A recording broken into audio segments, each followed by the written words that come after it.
हम झा कल्याणी सब गोटे के गोर लगै छी और स्वरचित एकटा जितिया के गीत सुना रहल छी। आशा करैत छी नीक लागत अहाँ सबके, तो सुनल जाओ अपने सब। और जँ नीक लागे तो यूट्यूब चैनल के सब्सक्राइब जरूर करबै।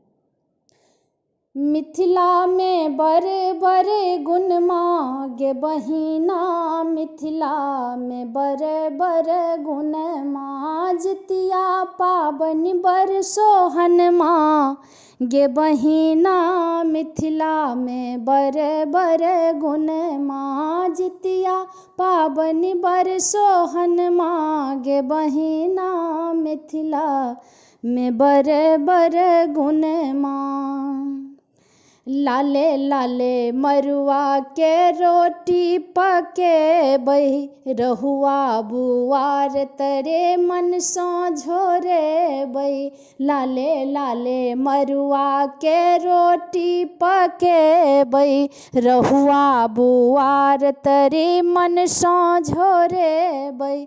ननदी बिलहती आंगन माँ गे बहिना, मिथिला में बड़े बड़े गुण माँ, ननदी बिलहती आंगन माँ गे बहिना, जितिया पाबनि बड़ सोहन माँ। अपनहु उठब संगे नेना उठाएब, चूड़ा दही चीनी लऽ कऽ ओठगन कराएब।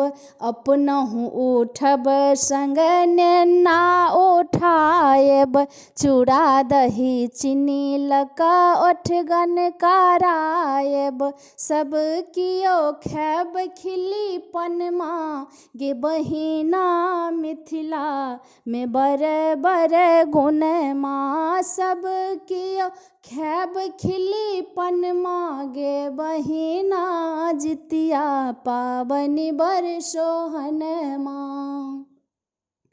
संतति लऽ निर्जल उपास हम करबै, झुमनी के पात पर तेल खरि चढ़ेबै। संतति लऽ निर्जल उपास हम करबै, झुमनी के पात पर तेल खरि चढ़ेबै। पूजब जितवाहन चरण माँ गे बहिना, मिथिला में बड़े बड़े गुण माँ। पूजब जितवाहन चरण माँ गे बहिना, मिथिला में बड़े बड़े गुण माँ। सुनब कथा सखी मन चित मारी, जितवाहन छथि मंगलकारी। सुनब कथा सखी मन चित मारी, जितवाहन छथि मंगलकारी। कर जोरी करब नमन माँ गे बहिना, मिथिला में बड़े बड़े गुण माँ। कर जोरी करब नमन माँ गे बहिना, जितिया पाबनि बड़ सोहन माँ। मिथिला में बड़े बड़े गुण माँ गे बहिना, जितिया पाबनि बड़ सोहन माँ। धन्यवाद।